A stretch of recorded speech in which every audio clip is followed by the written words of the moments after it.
ജലീൽ പുനലൂർ, ഇപ്പോൾ നമുക്കറിയാൻ കഴിയുന്നത് വാമനപുരം മണ്ഡലത്തെ ചൊല്ലിയാണ് ഇപ്പോൾ നുസൂറിന്റെ പ്രസ്താവന പുറത്തു വന്നിരിക്കുന്നത്. അവിടെ പാലോട് രവി അടക്കമുള്ള വലിയ നേതാക്കളെ വെട്ടിക്കൊണ്ട് ഒരു സുധീർ ഷാ എന്ന് പറയുന്ന സ്ഥാനാർത്ഥിയെയാണ് കോൺഗ്രസ് നിശ്ചയിച്ചിരിക്കുന്നത്. അത് SDPIയുടെ സമ്മർദ്ദത്തിന് വഴങ്ങിയാണ് എന്നാണ് NS നുസൂർ ആരോപിക്കുന്നത്. എന്താണ് അങ്ങയുടെ പ്രതികരണം? നോക്കൂ, നസൂറിന്റെ വിശദീകരണവുമായി ബന്ധപ്പെട്ട്, പ്രഖ്യാപനവുമായി ബന്ധപ്പെട്ട് മറുപടി പറയേണ്ടത് കോൺഗ്രസ്സുകാരാണ്. അത് കോൺഗ്രസിന്റെ പ്രതിനിധി പറയട്ടെ. പക്ഷെ ഒന്നെനിക്ക് വളരെ കൃത്യമായിട്ട് പറയാൻ സാധിക്കും, അതിൽ രാഷ്ട്രീയം നോക്കാതെ പറയാൻ സാധിക്കും. തെരഞ്ഞെടുപ്പ് കാലത്ത് മോഹഭംഗം ബാധിച്ച പലരും പല പാർട്ടികളിൽ നിന്നും സ്ഥാനാർത്ഥിത്വം ലഭ്യമാകാത്തതിന്റെ പേരിൽ പുറത്തു പോകും. അവർ വായിൽ തോന്നുന്നത് പലതും പറയും. ആ പറയുന്നത് മുഴുവൻ വസ്തുതയോ യാഥാർത്ഥ്യവുമാണെന്ന് വിശ്വസിക്കാവുന്ന ഒരു പൊതുബോധമുള്ള ആളല്ല ഞാൻ. ഞങ്ങളെ സംബന്ധിച്ചോളം, ഇടതുപക്ഷത്തെ സംബന്ധിച്ചിടത്തോളം ഞങ്ങളുടെ നിലപാട് കൃത്യമാണ്. SDPIയും ജമാഅത്തെ ഇസ്ലാമിയും BJPയും RSSും ബജരംഗ് അടക്കമുള്ള വിധ്വംസക വിദ്വേഷ ശക്തികളുമായിട്ട് ഞങ്ങൾക്കൊരു ബന്ധവുമില്ല, അവരുടെ വോട്ടും ഞങ്ങൾക്ക് വേണ്ട എന്ന് അസന്നിഗ്ധമായി പ്രഖ്യാപിച്ച ഒരു പ്രസ്ഥാനത്തിന്റെ പ്രതിനിധിയാണ് ഞാൻ. അത് ഞങ്ങൾ അഭിമാനം കൊള്ളുന്നു. പിന്നെ SDPIയെയും ഞങ്ങളെയൊക്കെ നിങ്ങളിങ്ങനെ കൂട്ടിക്കെട്ടാൻ ശ്രമിക്കുന്നത് വിഷയരാഷ്ട്രീയം എന്ന് മാത്രമേ നമുക്ക് പറയാനുള്ളൂ. SDPI പലപ്പോഴും BJPയുമായിട്ട് പല മേഖലകളിലും അഡ്ജസ്റ്റ്മെന്റ് രാഷ്ട്രീയം കളിക്കുന്നതിന് 100 തെളിവുകൾ നമുക്ക് നിരത്താൻ സാധിക്കും. ഇടതുപക്ഷത്തിന്റെ രക്തത്തിന് വേണ്ടി ദാഹിക്കുന്ന ഒരു സംഘടനയാണത്. ജമാഅത്തെ ഇസ്ലാമി സമാനമാണ്. അതിന്റെ ബെനിഫിഷ്യറി ആയിട്ട് പലപ്പോഴും വന്നിട്ടുള്ളത് BJP ആണ്. ചരിത്രത്തിൽ ആദ്യമായി തിരുവനന്തപുരം കോർപ്പറേഷൻ BJPയുടെ കരങ്ങളിൽ സമ്മാനിച്ചത് ഈ SDPIക്കാരനാണ്. 4 വാർഡുകളിൽ, അമ്പലത്തറ അടക്കമുള്ള സൈനിക സ്കൂൾ അടക്കമുള്ള 4 വാർഡുകളിൽ ഈ SDPIക്കാരൻ മര്യാദ കാട്ടിയിരുന്നുവെങ്കിൽ BJP അവിടെ ജയിക്കില്ല. അപ്പൊ അതൊരു അണ്ടർസ്റ്റാൻഡിംഗ് ആണ്. ന്യൂനപക്ഷ വോട്ടുകളെ വിഘടിപ്പിച്ചുകൊണ്ട് BJPയെ വളർത്താൻ വടക്കേ ഇന്ത്യയിൽ പല സ്ഥലത്തും ചില മൊല്ലാക്കന്മാരുണ്ട്. അത് ഉത്തർപ്രദേശില് എനിക്ക് പരിചയമുള്ള ഒരാളുണ്ട്, ഒരു തൊപ്പിക്കാരൻ. എല്ലാ തെരഞ്ഞെടുപ്പ് കാലത്തും BJP ജയിക്കാൻ സാധ്യതയുള്ള സ്ഥലത്ത് മുസ്ലിം ന്യൂനപക്ഷ വോട്ടുകൾ ഭിന്നിപ്പിക്കാൻ ഇയാളും കുറെ ആളുകളും കൂടി കൊണ്ടുപോയി കുറെ സ്ഥാനാർത്ഥികളെ നിർത്തിക്കൊടുക്കും. എവിടുന്നെങ്കിലും കടമെടുത്തിട്ട് അവർ 10, 1000, 500, 250 വോട്ട് വാങ്ങിക്കും. അത് ഫലത്തിൽ സംഭവിച്ചു പോകുന്നതെന്ന് പറയുന്നത് ഒരു മതേതര ചേരിക്ക് ലഭ്യമാകേണ്ട വോട്ട് ബാങ്കിനെ ഞാൻ ഇടപെട്ട ഒരു കാര്യം ചോദിച്ചു കൊള്ളട്ടെ. വേങ്ങരയിൽ നിങ്ങളുടെ സ്ഥാനാർത്ഥി ആരാണ്? ഇപ്പം നിങ്ങൾ SDPIയുടെ വോട്ട് വേണ്ട എന്ന് പറയുന്നു, ജമാഅത്തെ ഇസ്ലാമിയോടും താല്പര്യമില്ല. അപ്പോ ഈ വേങ്ങരയിൽ LDFന്റെ സ്ഥാനാർത്ഥി ആരാണെന്ന് അങ്ങൊന്ന് പറയാമോ? ഞാൻ പറയാം. ആരെങ്കിലും പറയാതെ കേട്ടോണ്ട് ചോദ്യങ്ങൾ ചോദിക്കരുത് പ്രിയപ്പെട്ട സഹോദരി. സഹബാഹ് വേങ്ങര എന്റെ ഏറ്റവും അടുത്ത സുഹൃത്താണ്. അയാൾ നല്ല ഒന്നാം തരം, അയാൾ SDPIക്കാരനാ.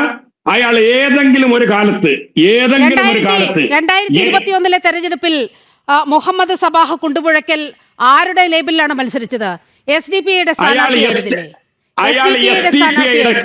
SDPIയുടെ ലേബലിലാണ് അയാൾ മത്സരിച്ചതെന്ന് നിങ്ങൾ തെളിയിച്ചാൽ സബാവ് പുഴയ്ക്കലും ഞാനും ഒക്കെ പൊതുരംഗം വിട്ടിട്ട് പോകാം. വെല്ലുവിളിക്കുക. ആരെങ്കിലും പറയാതെ കേട്ടോണ്ട് എന്തെങ്കിലും പറയരുത്. അദ്ദേഹം അവിടെ സ്വതന്ത്രനായിട്ടാണ് മത്സരിച്ചത്. 11,000 വോട്ട് വാങ്ങിച്ചു. ഏത് സ്ഥലത്താണെന്ന് അറിയാവോ? SDPIയുടെ സ്വതന്ത്രനായി മത്സരിച്ച ആളെ വേങ്ങരയിൽ ഇപ്പോൾ നിങ്ങൾ ഇടത് സ്വതന്ത്രനായി മത്സരിപ്പിക്കുകയാണ്.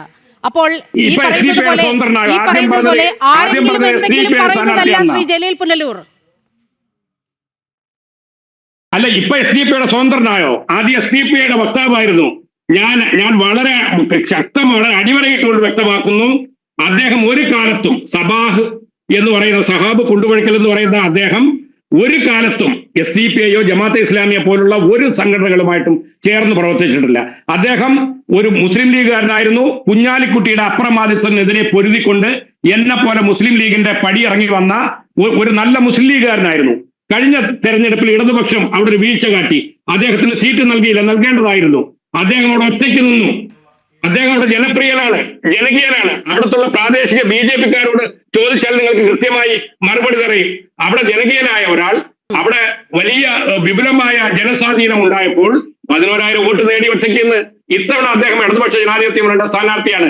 ഞാൻ വീണ്ടും അടിയറയിട്ട് പറയുന്നുണ്ട്, സബാഹ് മാത്രമല്ല കേരളത്തിൽ എവിടെയും SDPIയുമായോ ജമാഅത്തെ ഇസ്ലാമിയുമായോ BJPയുമായോ ഒരു നിലയ്ക്കുള്ള നീക്കുപോക്കിനും ഇടതുപക്ഷ ജനാധിപത്യ മുന്നണി തയ്യാറായിട്ടില്ല, തയ്യാറാവുകയുമില്ല. ആലപ്പുഴയിൽ ജി സുധാകരൻ പറഞ്ഞ വാക്കുകൾ അങ്ങക്ക് ഓർമ്മയില്ലേ? ആലപ്പുഴയിൽ ജി സുധാകരൻ പറഞ്ഞ വാക്കുകൾ, ആലപ്പുഴ ജില്ലയിൽ SDPIയുടെ വളർച്ച പരിശോധിക്കപ്പെടണം എന്ന് CPMന്റെ തലമുതിർന്ന നേതാവാണ് പറഞ്ഞത്. അവിടുത്തെ ചില രാഷ്ട്രീയ സാഹചര്യങ്ങൾ അനുസരിച്ചാണ് അദ്ദേഹത്തിന്റെ ഭാഗത്തു നിന്നും അത്തരത്തിൽ ഒരു പ്രതികരണം ഉണ്ടായതും അദ്ദേഹം പാർട്ടി വിടുന്നതിന് പിന്നിൽ പോലുമുണ്ടായ ഘടകങ്ങൾ അതുമായി ബന്ധപ്പെട്ടാണ്.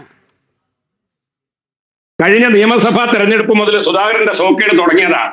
നിയമസഭയിലേക്ക് മത്സരിക്കാൻ 70 വയസ്സായ അദ്ദേഹത്തിന് സീറ്റ് കിട്ടിയില്ല. അതാണ് അതിന്റെ അടിസ്ഥാന കാരണം. മന്ത്രിയാക്കിയില്ല, ഇത്തവണ സീറ്റ് കിട്ടിയില്ല. അതിന്റെ പേരിൽ ഉടലെടുത്ത ഒരു സമീപകാലത്ത് ഒരു പൊതുബോധമുണ്ട്.